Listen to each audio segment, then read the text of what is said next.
Gumawa ako ng sementong pasong tren. Paglagyan nga ng request ni Inday na magtanim nga kami ng bulaklak dito sa aming bahay. Huy! Natambak na nga sa dami itong box namin sa bahay, kaya yung iba ay recycle ko na lang para magamit kaysa itapon lang. At naalala ko yung request ni Inday nung bumisita kami sa Benguet, madami siya nakitang bulaklak roon. Tutuhanin ko yung request niya na magtanim rin nga kami dito sa bahay. Kaya gagawa nga ako ng paso, pero gusto ko attractive tingnan. Kakaibang paso itong gagawin ko. Hoy! Magsasemento ulit nga ako ng basahan para ibalot sa karton para pag tumigas ay matibay nga itong tren. Na kahit rain or shine, laban na laban sa aming bakuran. Ay, for the go!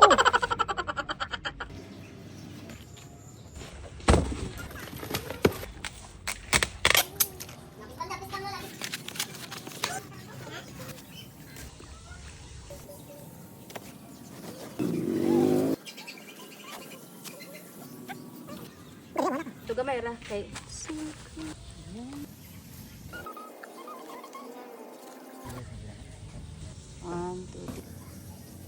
kinabukasan ng tuyo na ay punesto ko na nga muna ito sa may lamesa para di nga ako mahirapan magpakintab.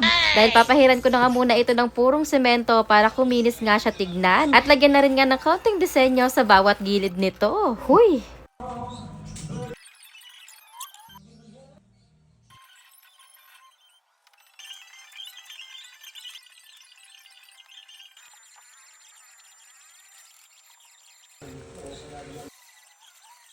Pagkatapos sa pahiran lahat, ay papatuyuin ko lang nga ito. Tapos natimpla muna nga ako ng pure organic barley para with spirulina. At wala na nga iba pa ditong nilagay na pampalasa. Nakaka-energize at nakakatulog nga ako ng maayos pag tuwing nakakainom. At madami na rin nga nakapag-prove and test na gumaan rin nga ang pakiramdam nila at nakatulong sa kung ano man ang kanilang iniinda. Tulad nga sa isang nag-feedback na hirap huminga dahil sa kanyang ubo, nakatulong nga sa kanya na makahinga nga siya ng maluwag sa pag-inom niya ng barley para with spirulina twice a day. Lahat ng kalusugan na kasi ito na pwede sa mga irregular menstruation, may gallstone o constipated.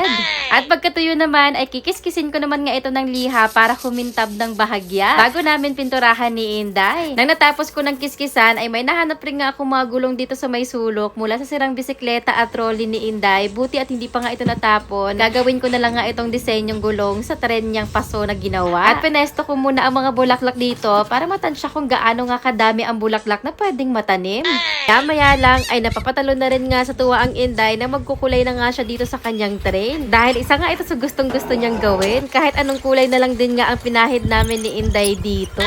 Tapos, banding na rin nga namin mag-ina itong tuwing gumagawa nga ako ng mga kaanitikan design ay magkukulay ang pinaka-exciting part sa aming dalawa. Ay, for the go!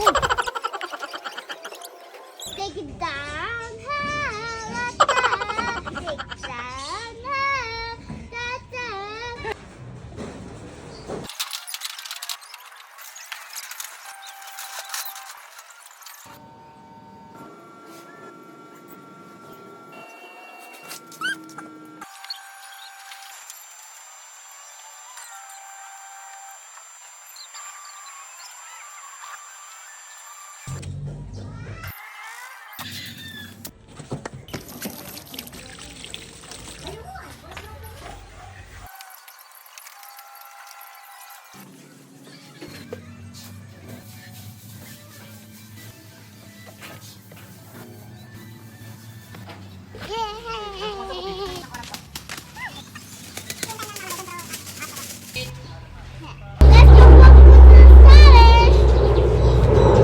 Another one, say ano to?